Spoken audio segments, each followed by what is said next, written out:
Baik, kembali lagi dalam Selamat Pagi Malaysia dan sekarang ini kami akan bercakap tentang belia belanjawan 2021 dan generasi masa depan negara. Ini perkara yang paling penting kerana golongan belia kita ni mungkin taklah semuanya leka, tapi mereka kadang dibuai mimpi sendiri, Munawar. Betul. Jadi kita nak bila bercakap mengenai belia belanjawan 2021 ini dan generasi masa depan negara. Seperti yang kita maklumkan di awal siaran Selamat Pagi Malaysia, cadangan belanjawan 2021 masih lagi dibuka sehingga 1 November. Jadi ayuh rakyat Malaysia kita menyertai cadangan belanjawan 2021 ini. Jadi perincian untuk segmen seterusnya ini kita akan bercakap mengenai secara spesifikasinya kepada generasi belia dan kita perkenalkan tetamu kita, Hana. Ya, Dr. Muhammad Mushir Arsyad, pensyarah pembangunan belia Fakulti Pengajian Pendidikan UPM, dan juga Datuk Fazli Yaakob, chef selebriti, penyanyi dan usahawan. Assalamualaikum dan selamat pagi. Waalaikumsalam warahmatullahi. Okey, saya mulakan dengan siapa dulu? Datuk lah dulu. Datuk pun boleh. Apakah cabaran yang dihadapi belia dalam situasi semasa sekarang ni dalam kita menepani pandemik COVID-19 ni? Okey, terima kasih Hana. Terima kasih juga saya ucapkan kepada Selamat Pagi Malaysia atas undangan pada pagi ini. Pertama sekali bila kita lihat tentang cabaran yang dihadapi oleh golongan belia pada hari ini, ternyata adalah kita melihat dalam situasi yang mencabar setelah menghadapi COVID-19. Kalau kita lihat sebelum berlaku COVID-19, kadar pengangguran dalam kalangan belia juga tinggi. Okey, dah hampir 500,000 golongan belia sebenarnya tidak dapat peluang untuk berada di dalam dunia pekerjaan. Tetapi cabaran tersebut lebih tambah apabila menghadapi situasi sekarang. Dan kalau kita lihat daripada statistik pengangguran yang berlaku di Malaysia, kalau dilihat pada bulan Mei 2020 sekitar 5.3%. Tetapi alhamdulillah peratusan tersebut merosot kepada 47% terutama pada bulan Ogos 2020. Jadi di sini menunjukkan walaupun penurunan itu berlaku tetapi jumlah kadar pengangguran dalam kalangan belia terutamanya masih lagi tinggi kerana hampir 40% pekerjaan yang dikategorikan sebagai pengangguran itu sebenarnya terdiri daripada golongan belia. Jadi dari situ saya nampak cabaran pertama adalah dari segi pekerjaan kerana mereka ingin mendapatkan pekerjaan yang tetap. Mereka inginkan pekerjaan dan mereka memerlukan jaminan assurance sebenarnya untuk melihat apa sebenarnya golongan belia mahukan. Ya, yang itu yang saya boleh nampak dari segi konteks bagaimana melihat kepada ekonomi belia itu sendiri. Yang kedua dari segi aspek pendidikan, kalau lihat sekarang ni cabaran pendidikan juga boleh dikatakan sebagai satu perkara yang perlu dilihat oleh kerajaan. Jadi selain daripada pendidikan, kita juga boleh lihat dari segi struktur sosial sebab berdasarkan dapatan yang kita lakukan, kita mendapati golongan belia sebenarnya stres. Mereka tertekan dengan situasi semasa. Ya, bukan isu sekarang ni pun boleh lihat dari segi bagaimana mereka menempatkan diri mereka.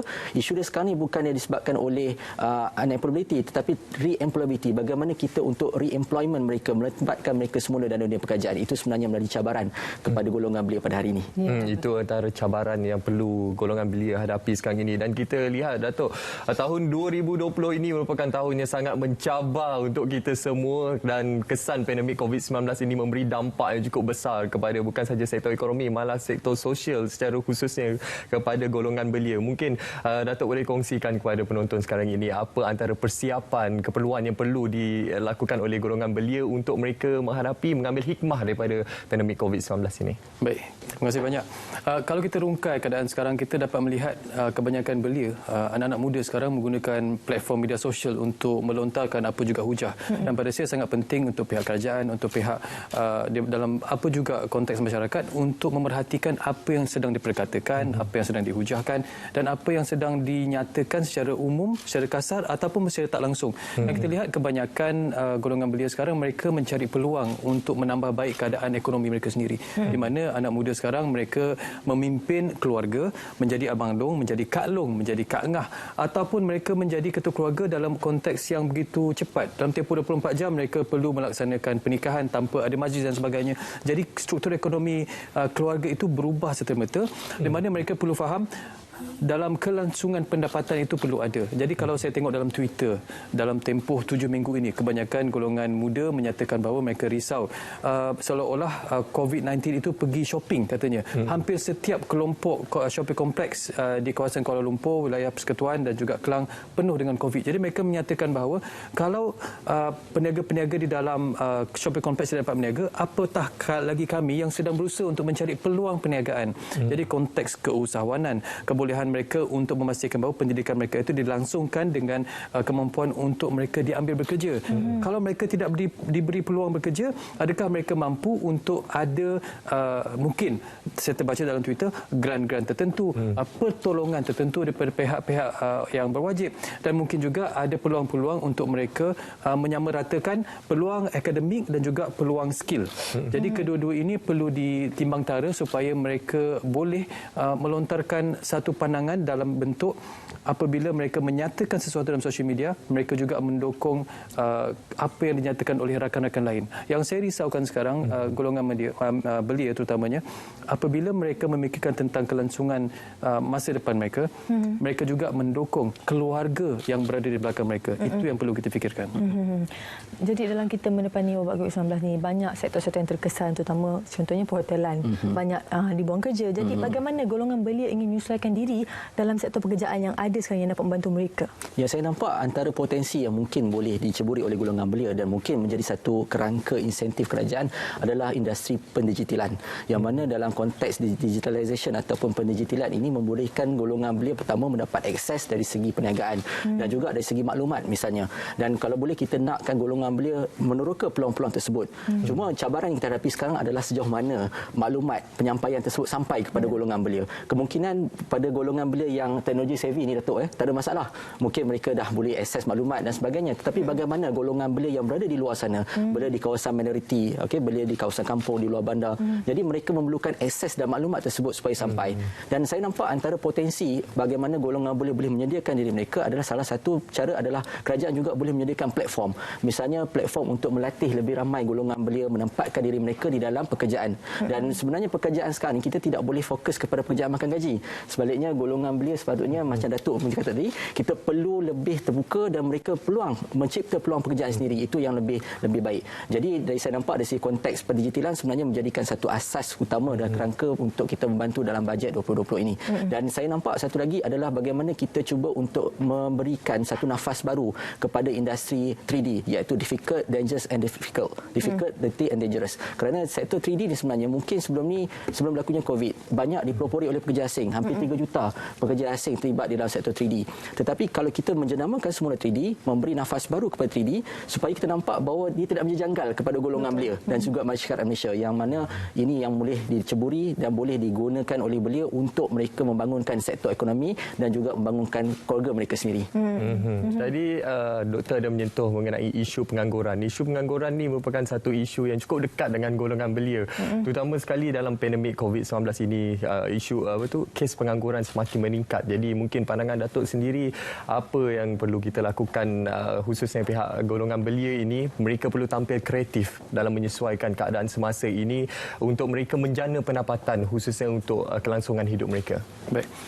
Saya memiliki beberapa perniagaan dan saya melihat ramai rakan-rakan saya yang terpaksa melepaskan pekerja, sama ada secara sementara ataupun membayar gaji dalam struktur yang berbeza, 4 kali, 5 kali, ada yang tak bayar gaji sekalipun. Dan saya melihat ada 2 kelompok yang wujud apabila berlakunya pandemik ini. Kelompok pertama yang mana mereka terkapai-kapai, diberhentikan bekerja, masih lagi mencari peluang pekerjaan, hantar resume 10-20 syarikat tapi sudah tentu ramai yang tidak berani mengambil kerja baru. Tapi ada kelompok baru yang lebih kecil, mungkin dalam lingkungan 20 hingga 30%, terus tersedar. Mereka cuba mencari kebolehan untuk menjadi seorang usahawan atas talian, usahawan daripada rumah, usahawan yang dikatakan bekerja dari rumah. Jadi 20-30% golongan ini yang mungkin lebih kreatif, ada sikap inovatif. Ada satu masalah lain pula, daya tahan.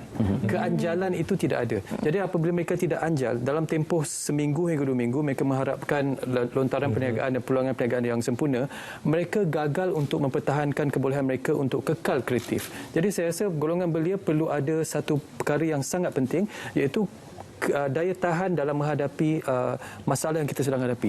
Maksudnya, apabila mereka berniaga, mereka perlu faham akan berlaku pasang surut dalam bidang keusahawanan.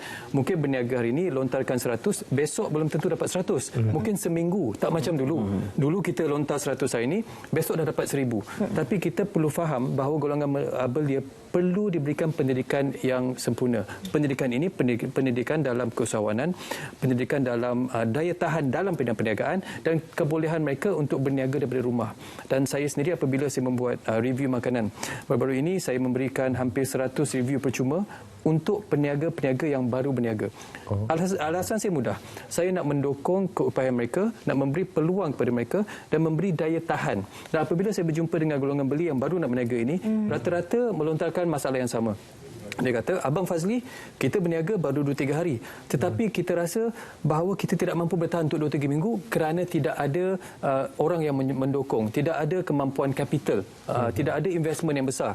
Jadi apa yang saya nyatakan kepada mereka, daya tahan itu penting, kreativiti itu penting dan keusahawanan ini, perniagaan daripada rumah perlu satu keupayaan yang sangat penting, iaitu stress level itu perlu mereka mampu tampung sebaik mungkin. Dan apabila stress level, saya selalu menyatakan bahawa dukungan daripada golongan keluarga, daripada masyarakat sangat penting.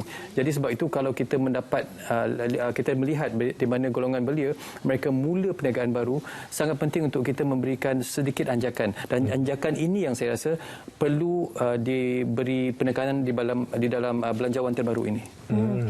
Datuk ada bercakap tentang pendidikan dan baru-baru ini tulah tentang seorang usahawan berkata walaupun SPM-nya tidak berjaya tetapi dalam industri usahawan ini dia menjadi seorang yang berjaya. Jadi pandangan doktor sendiri pandangan itu. Okey, berdasarkan pandangan saya, pendidikan ni sebenarnya adalah ilmu yang boleh dimanfaatkan sepanjang hidup mereka. Dan semestinya pendidikan itu merupakan tiket untuk mendapatkan pekerjaan yang baik. Sebenarnya kalau kita lihat dari konteks itu, pendidikan sebenarnya lebih menyediakan diri kita sebenarnya untuk menjadi orang yang berguna, menjadi orang yang berilmu dan beri manfaat kepada orang lain.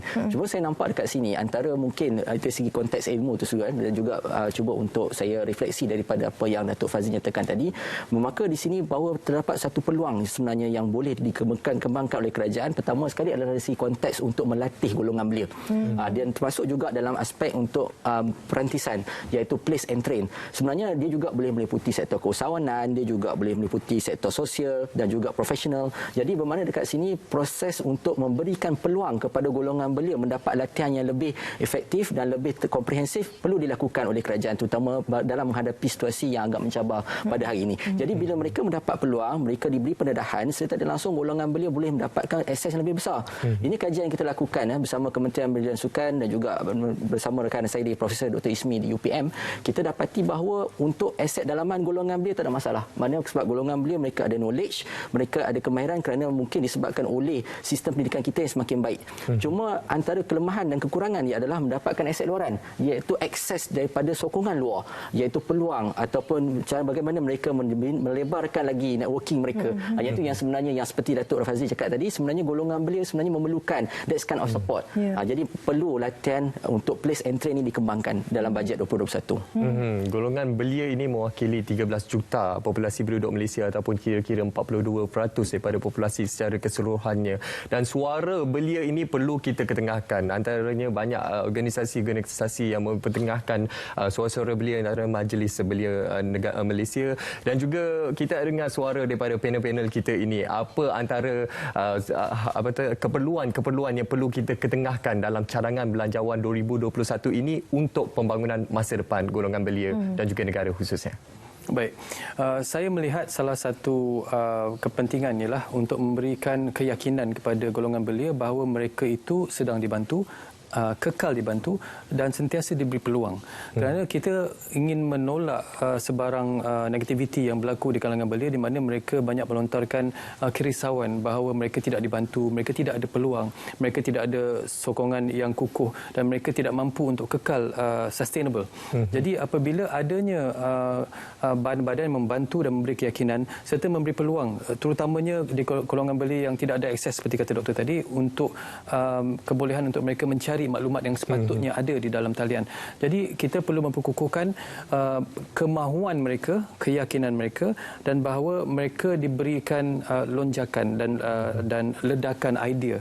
Dan ledakan idea ini tidak akan mampu kita gemblengkan kalau mereka tidak nampak peluang itu ada.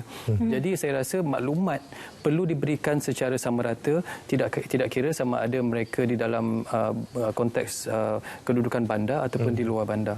Dan saya rasa apabila berlakunya penyediaan maklumat, apabila lahirnya nanti belanjawan 2021, andai kata kerajaan mahu melihat belia ini terus lonjak, terus ke hadapan, perlu ada agensi-agensi yang turun sampai ke bawah supaya remaja yang bergerak ke arah belia, supaya belia yang ada keluarga, mereka tahu bahawa inilah peluang yang diberikan. Tidak guna kalau ada peluang kalau mereka tidak tahu.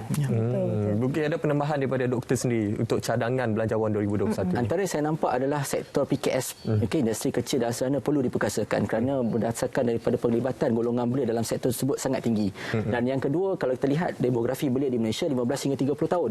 Tetapi kita kan nak juga kalau boleh kerajaan lanjutkan ataupun memperkembang dan memperluaskan lagi insentif tersebut kepada golongan dewasa muda yang adult ni, yang umur di antara 30 hingga 40 tahun ni. Mereka juga memerlukan sokongan dan bimbingan daripada kerajaan, especially untuk mereka menyerahkan lagi potensi mereka dan bersama untuk merebut peluang-peluang yang ada. Sebab kita lihat di sini terdapat satu perkara yang perlu ditekankan di sini adalah bagaimana kita meletakkan kekuatan belia itu sendiri, iaitu dipanggil sebagai youth resilient. Bagaimana mereka mampu berdaya tahan, berdaya saing, terutama dalam cabaran kita melihat kepada sektor ekonomi yang semakin kita rasakan perlu kuat, perlu tabah dengan keadaan situasi yang pada saya yang memang agak mencabar ini. Jadi ini saya nampak antara perkara yang mungkin boleh dilihat, dan yang pastinya bajet 21 ni perlu inklusif, perlu komprehensif dan perlu fokus kepada keperluan belia dan juga masyarakat. Ini penting kerana kita lihat generasi pada akan datang sebenarnya adalah golongan belia pada hari ini.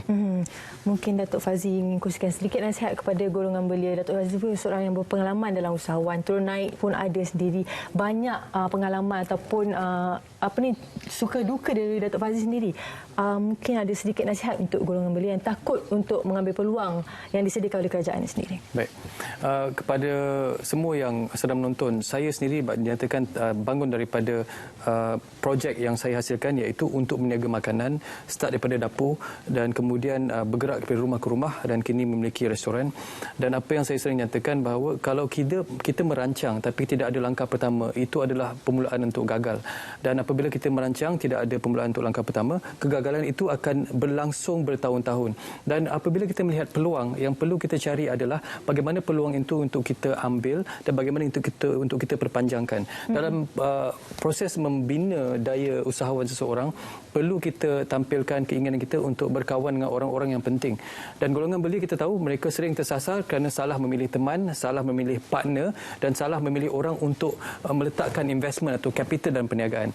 Jadi kaji selidik sangat penting untuk kita tahu dengan siapa kita minta bantuan, dengan siapa kita boleh minta bantuan dan siapa yang kita boleh kekalkan di dalam perniagaan yang kita baru mulakan. Baik, suara belia harus kita bawakan ke tengah dan kita inginkan lontaran suara daripada golongan belia ini ke arah platform yang betul, menggunakan cara yang betul. Dan cadangan belanjawan 2021 ini merupakan salah satu kaedah ataupun untuk kita mengetengahkan suara belia ini. Mungkin doktor sendiri ada sedikit perkongsian berkenaan pentingnya peranan belia ini dalam menyuarakan suara mereka dalam cadangan belanjawan 2021 ini. Ya, saya sangat mengalu-alukan, terutama sekali pihak kerajaan juga mengalu-alukan cadangan golongan belia kerana kita lihat bahawa terdapat potensi yang sebenarnya boleh dikembangkan daripada golongan belia. Kita tak nak blind spot dalam kalangan, especially dalam memberikan atau menyalurkan insentif kepada kelompok tertentu, terutama golongan belia. Sebab kalau kita lihat daripada penjana dan insentif bantuan Perhentian Nasional, kita dapati dapatan kajian kita perolehi tentang survey yang saya lakukan baru ini, mendapati mereka mengikuti perkembangan maklumat kerajaan tersebut, tetapi mereka mengakui bahawa tidak tahu bagaimana nak memulakannya.